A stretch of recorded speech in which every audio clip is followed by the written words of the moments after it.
sida intii loo barakiciyo loo rabaa in wadada loo jeexo la ana taas waan ka soo horjeedaa maxaa la yiraahdaa Mahad Siyaad Xaaji chairmanka soo mugdi waxaan ka hadlayaa maadaama aan nahay guddiga soo mugdi aad iyo aad qaran u falxuma ma artayna soo hoosmaatay maxaan u tagnay oo ku wada hadalnay sidii munaasabkan ku wada hadalnay ma arta arinta wakeer weyn tahay waana ka bedelan tahay maadaama loo tagay municipality waxay dhaheen wax ilaahay unta oo guddi aan la kulmayna ama la fariisanayna ama ma artay wada hadal sameynayna ma jiro ana go'aan baan soo gaarnay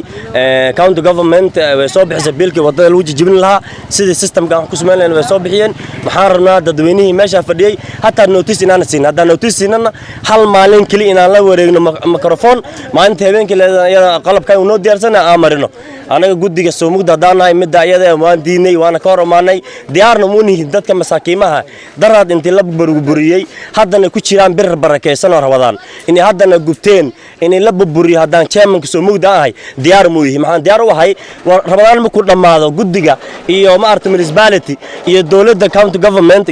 inaan isku umaano inaan isku wada fariisano oo miiska iyada aan ka wada hadalno suuqan sidii wadada lagu marin lahaa iyo sidii lagu maareen lahaa iyo masaakiimahan meel ahaysanin hadii la barakiciyo meeshii loo qoondeeyay in la geeyo inay noo sheegaan because maalinta hore fadhi aan galeynay waxa la yiri dadkan maxaa loo hayaajin guriyo degdeg ah intii guriyaha saydo loo hayaajinayo laga dejinaynana wax tilaabo aan qaadayna ma jiro heshiiska in saas u ahaa pick-up meesh ku jireen maxaa 1 to 6 u ahaa 1 to 6 waa loo weynay wadada iyo dadka oo dhan waa la jijibiyay waxaan la lahay heshiiskiina sidaas ma ahayn wax ka bedelan baa aragnay wixii markay tartan martana meel aan wax ka qaban waan waynay guddigii iyo dadweynihiina way iska hormaadeen maxay dhaheen guddigii lacag bay qaateen anaga Allahin alla weeye bir Ramadan baan soomanahay wax lacag oo nala siiyay ma laha dadweynaha daatiin ana shishiina in aan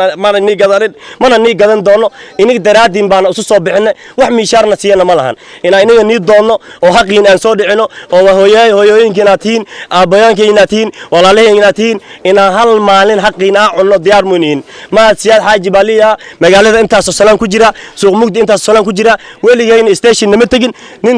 is qabsanana magaalada ma naga kala jeedin laakiin waxa uu doodayaa dadka masaakiimaha barakaceen haddana awaara iyo dab soo galeen haddana la barakiciyo taratada lagu shubay in haddana la barakiciyo Ramadaankan gudihiisa wixii guddi ee wada hadal lala sameeynin municipality wala hadal ee sameeynin dawladda ee nala soo hadlin oo maartay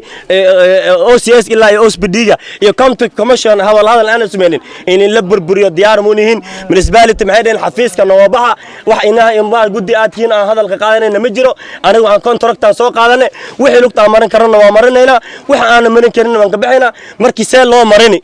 guddi suuq kasto jiro down Kenya oo dhan guddi baa jira guddigaas oo wax lala fariisanin oo wax lala baangeynin oo dastuur hayaysaneen oo maamul hayaysaneen dadweynahan barakacsan oo rafaasan oo ma artay haddana Ramadaan baraksan ku jiraan sida intii loo barakiciyo loo rabaa in wadada loo jeexo la ana taas waan ka soo horjeedaa mana ogoli habeen baan ogoleen maalin baan ogoleen maxaan la hadlayaa mudane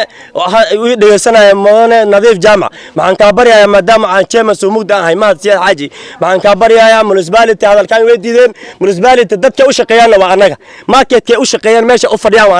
anaga haddaysan ahayn meesha ma ka shaqeeyeen xafiiska aan lahayn dadweyne marka u galnay aan dadweyne u adeegayna maxay naga baxa maxaana kamid ah ninka la yiraahdo Nuunow oo county coordinator isaga yaa maar arinta ayada ka dhawaaqay waan diinay waxaan la hadlaynaa Meja Deeqo waxaan leenahay Garissa Township ama maartay meesha soo mugda kamid tahay ninka MP-ga la soo doontay adiga way maalintii akura raadinaysay guri ninka u gal adiga way dadkaas xaq bay ku leeyihiin ina u doodaan raba maxaa kale ugu xuwa MCA Xasan Xuseen Fada maxaan leeyahay please adag meeshan dadka ay ku soo doorteen Garissa Township aday ku soo doorteen harqaanle iyo dharle iyo soo mugdi Garissa Township oo dhanba aday maanta ku doofeelayaan haddana waxa u tahay ada maartay horbadii ada u guddiga ada u maxaan rabnaa in arinta iyada antin lontis in gool noola dhigo ilaa Ramadaan uu dhamaado oo guddiga isku imaado oo municipality isku imaado oo dawladda isku imaadaan oo shicibka aan hadal fiican aan ka soo helno oo maamul مرمنا ديار منهن دت كان مساكينها إن شاء الله لجيبي مرلوات إن لجيبي مرمين ديار مولين أرنت سنكسر جينا ولا يالو وصومنا هاي مرمنا إن إسقى قبصنا مرمنا إن دت كان تدوينها إياه دولة إياه مر مرزبارتي ناحية قرية إياه بانجا سكول صباح مرمنا محارمنا أنتين نوتيس اللي رمضان إن دبنا ولا ديجو ما أنت رمضان لبجو ده دبر مكيلة شوجو إن ميسكاس أسكو مانو ميسكا كوركي وحن كوسو بانجينو أيا سومك دي الوضع قايا أنت كهرة ديار منهن